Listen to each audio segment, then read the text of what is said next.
What's up? It's Martin here. With the global pandemic still in play, a lot of us will be having online classes for the next year or at least for the fall term. Since I've taken online classes for the last 4 months, I thought it'd be good to share with you my 7 tips to survive in online school. At the end of the video, I'll also share with you my summer session marks and my GPA, and how I think I can improve that, seeing as my second year will be pretty much fully online. So with that, let's begin. If I can describe online school with 2 words, that would be, it sucks. But I'd say that's the wrong mindset to bring to the table. So my first tip is to be positive. This is a given in any situation where you want to improve.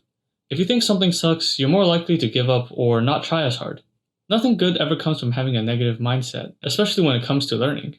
Therefore, having the right mindset is crucial to academic success. I really hate it when people seriously doubt themselves, saying, "Oh, I'm gonna fail." And I hate it even more when I do it myself. So ditch the negative mindset and let's move on to the second tip, which is to reduce your screen time. What I mean by this is lowering the amount of time that you spend on your devices for things that are unrelated to your work. This is because sites such as social media are designed to be quite addictive. And looking back at how I spent my time, it's quite clear that once these sites have a grip on you, that you're going to be wasting a lot of your time every day spending time on these sites. So I'd say to turn off your phone, put it away where you can't see it when you're working, and also get a site blocker so that you can block some of the sites that usually distract you, like Instagram, Facebook, YouTube, on your desktop, laptop, or whatever device you're working on. This way, you will lower the chances that you get distracted during your online study sessions, and I think that this one is a must when trying to succeed in online school. Having less screen time means less memes, less videos watched, and less like buttons smashed for the YouTube algorithm. But in the end, you won't be missing much because most of the time doing these things are a waste of time and won't really put you closer to achieving the goal that you set out for yourself to achieve. My third tip for you is to set up your schedule and calendar. Basically, how I would do this is once your professors have set up their online websites for the course, you should be able to find their syllabi on the website. So go download your syllabus for each subject into one common folder and extract any important dates, as well as the grading scheme for each of those courses so you know exactly what work to prioritize at what times. This level of organization will really help you guys out because you don't have to spend the extra time going back to the website to look for one specific detail when you already have it all down from the get-go. My fourth tip for you guys is to optimize your workspace, and don't be afraid to switch it up. By this I mean to clean up your workspace and eliminate any distractions that may impede your focus. For example, before I said to put your cell phone somewhere that you can't see it, and that's a great example of getting rid of distractions in your vicinity so that you have a space where you can completely focus on the work at hand.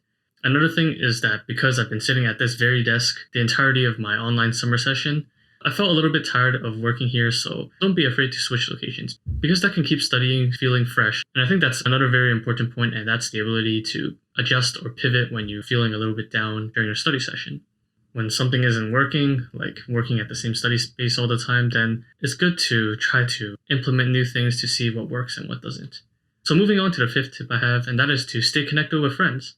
Well, obviously you shouldn't do this while you're in the middle of class, but make sure that when you're outside of class that you are keeping up with whatever your friends are doing and staying in touch with them.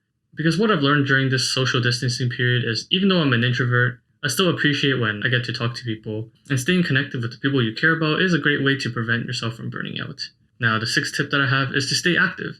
Now, I was pretty good at keeping up with this one in the first half of my summer session, but near the second half, I was a little less consistent on this one, and I think that impacted my mental state quite heavily, because often you hear the saying, a healthy body means a healthy mind, and I'm pretty sure that statement holds very true, because, well, science. It's been proven time and time again that exercise is good for the mind, so make sure to keep up with that. But if you don't have an exercise routine established now, I think it's a good time to start to do that. And tying this tip with the point from before, you can also do an exercise routine at the same time as calling your friends. You guys can do it together, and I think that that's a pretty good activity to engage in during your off time in your online classes. And the seventh and final tip that I have for you guys is to make time for your hobbies. This is basically tying in with the last 2 points that I made, and that is that finding things to do outside of school is going to be pretty good for your mental health and well-being during this time of online school. Finding new hobbies is quite a good thing, so you're more of a multifaceted person instead of being so one-dimensional. Because during high school, I was the type of student that would just study all the time and not really have that many hobbies outside of school, so I guess that finding something else to do gives you a little bit more purpose instead of just feeling like you had to study all the time. So a quick rundown of the 7 tips starts with being positive, lowering your screen time, setting up a calendar and schedule, optimizing your workspace to keep it free from distractions, staying connected with friends, staying active, and making time for your hobbies. Now that I went over those 7 tips, I'll just kind of quickly go over how I did in this online summer school thingy. So I took 2 courses, one of them being cell biology and the other one being biochemistry.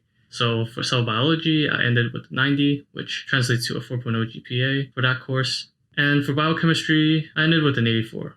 I was 1% away from getting a 3.9, but an 84 gives me a 3.7, which is the big difference that 1% can make.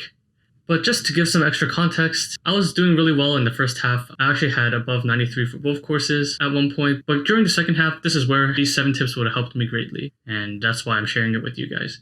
Because in the first half, I was feeling fresh and my mind was in a good place and I was just doing my thing. But in the second half, I felt pretty burnt out because the only tip that I really followed was setting up a schedule.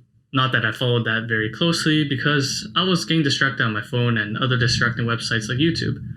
My workspace wasn't completely organized and I was pretty much stuck in my room the entire day, so yeah, I was just being horrible to myself. And I don't think that you guys should experience that as well. So I hope that you guys can take something away from these 7 tips. And I think that's going to be about it for this video. So smash that like button and hit subscribe if you want to see more content like this. And yeah, that's about it. See ya.